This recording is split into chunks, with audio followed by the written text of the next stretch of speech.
Greetings, everybody. My name is Shamini Jan, and I'm the founding director for the Consciousness and Healing Initiative. And today I have the great pleasure and honor of speaking with Sraddhalu Ranade from the Sri Aurobindo Ashram. Sraddhalu is a scholar, an educator, and a scientist. I'll be asking him some questions today, and I think we'll all look forward to receiving his answers. Sraddhaluji, thank you so much for sitting with me today. Well, as you know, in the Consciousness and Healing Initiative, we have many scientists, many healers, who do work regularly in the healing field, whether it's examining it from a scientific perspective or carrying out the work of healing in many ways. And when I speak with my scientists, often we can get into very lively discussions about what is consciousness, what is mind, how does consciousness relate to healing? And there are many different models for this. I was wondering if you would care to share the model of Sri Aurobindo and Mother on the relationship of consciousness, mind, these other aspects of being, and the healing process. Yes, I think the perspective is quite large and quite complex, with many aspects and details which perhaps may not be possible to express in a brief description. But as a general idea, the yogic experience is that consciousness is the first and essential reality.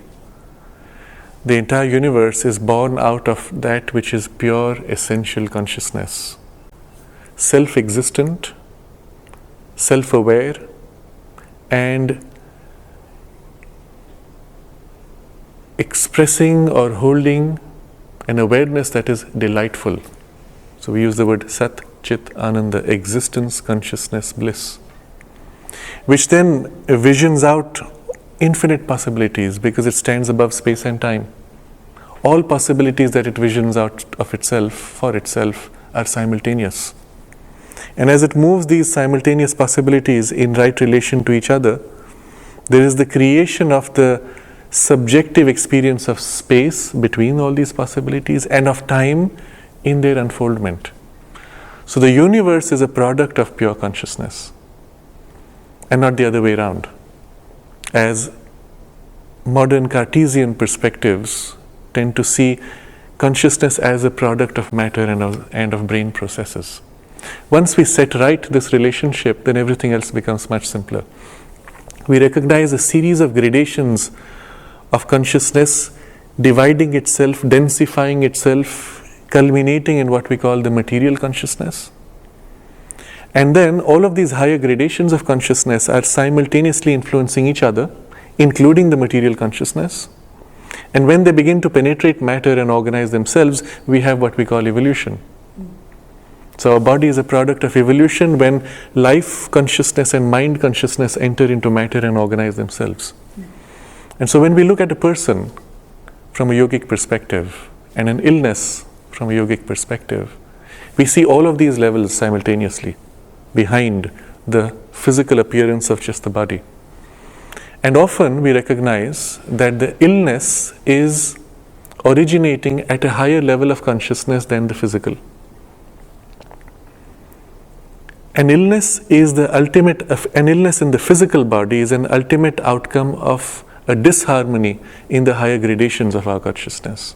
So when, for example, we have a series of thoughts which are contrary or destructive or divisive or chaotic, they affect the natural life energy flows in our subtle body, make them divided, conflicting, which affects the biological processes which are guided by the life energies within us and lead eventually to an imbalance and an illness in the physical consciousness.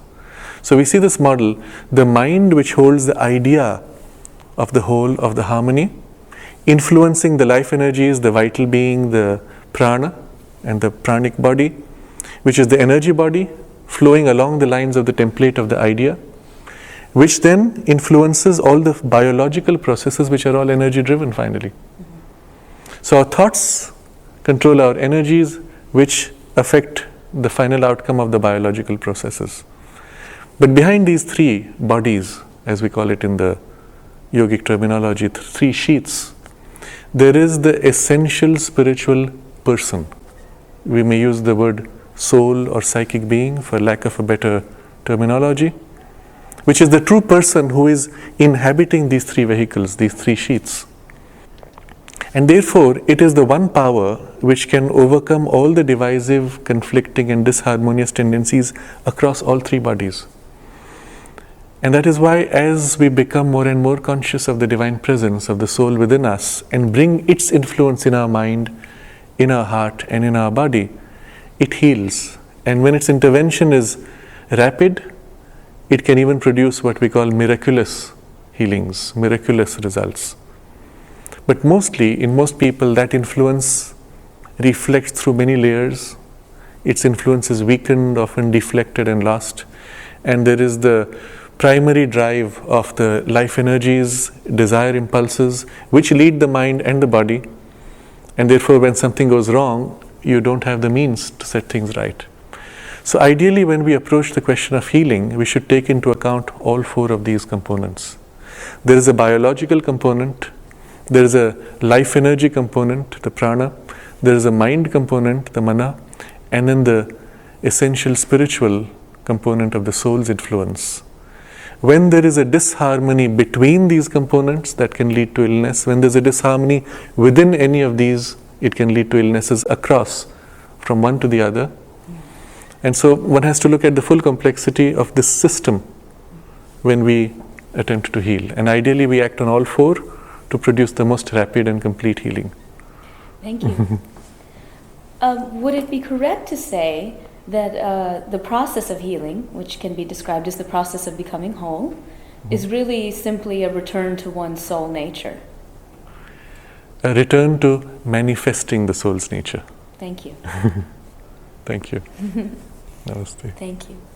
Namaste. We had been listening to Sraddhalu ji from the Sri Aurobindo Ashram, who has been sharing his wisdom with us today and will also be sharing it at the November 4th Summit, Consciousness and Healing Summit in San Diego.